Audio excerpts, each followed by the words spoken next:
Hello बेटा, मैं नवीन sir. आज आपको बताऊंगा कि एनडीए का पेपर किस तरह से आप जल्दी पास कर सकते हैं। बेटा देखिए, अगर आप ढंग से पढ़ेंगे तो एनडीए का पेपर पास करना बहुत आसान है। एनडीए के पेपर में बेटा आपको बस एक सही अप्रोच लगानी है और आप रिटेन क्वालिफाई कर लेंगे। बेटा देखिए, रिटेन में सबसे पहला पेपर मैथ का होता है।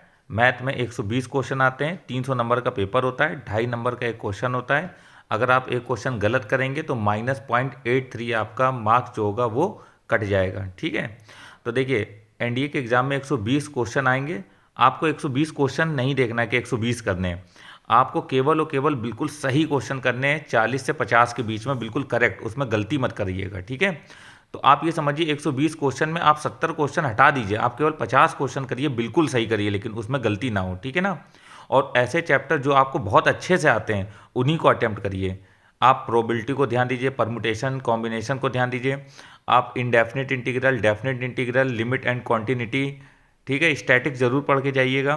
टिग्नोमेट्री में आपको पढ़ना है, आइडेंटिटी वाले सवाल होते हैं, एंगल्स वाले सवाल होते हैं। ठीक है ना। और आपको हाइट एंड डिस्टेंस ध्यान देना है, बाइनोमियल थ्योरम ध्यान देना, रिलेशन एंड फंक्शन।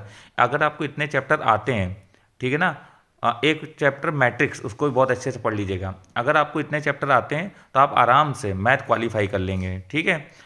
बाकी हमारे यूट्यूब पे बहुत वीडियो पड़े हुए हैं प्रोबेबिलिटी के, परमुटेशन कॉम्बिनेशन के, आप उनसे जाके हेल्प लीजिए, आपको काफ़ी ज़्यादा हेल्प मिलेगी। ठीक है।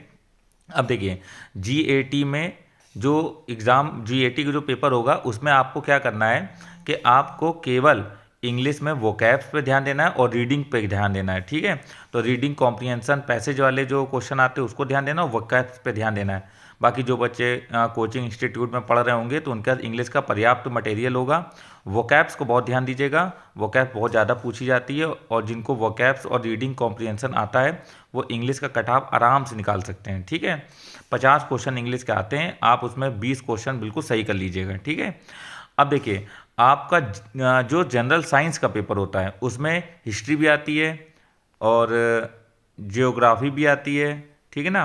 तो इस तरीके के जो पोर्शन है वो इतने जल्दी तैयार नहीं किए जा सकते हैं। हम ये बात समझते हैं कि इतनी जल्दी आप पोर्शन तैयार नहीं कर पाओगे, लेकिन आपने अगर 12th किया है तो आपको केमिस्ट्री आती होगी, फिजिक्स आती होगी, ठीक है ना, बायो का भी नॉलेज होगा, आपने 10th क्लास में बायो पढ़ी होगी, तो आप केवल फिजिक्स, केमिस्ट्री और बायो को ढंग से पढ़ लीजिए। बहुत सी मार्केट में बुकें आती हैं जो जनरल साइंस की होती हैं, आप उनको ले लीजिए और आप फिजिक्स, केमिस्ट्री और बायो को ऑब्जेक्टिव रूप में किस प्रकार से सॉल्व करना है, किस प्रकार से कैलकुलेशन करना है, ऑब्जेक्टिव मेथड आप उसका सीख लीजिए।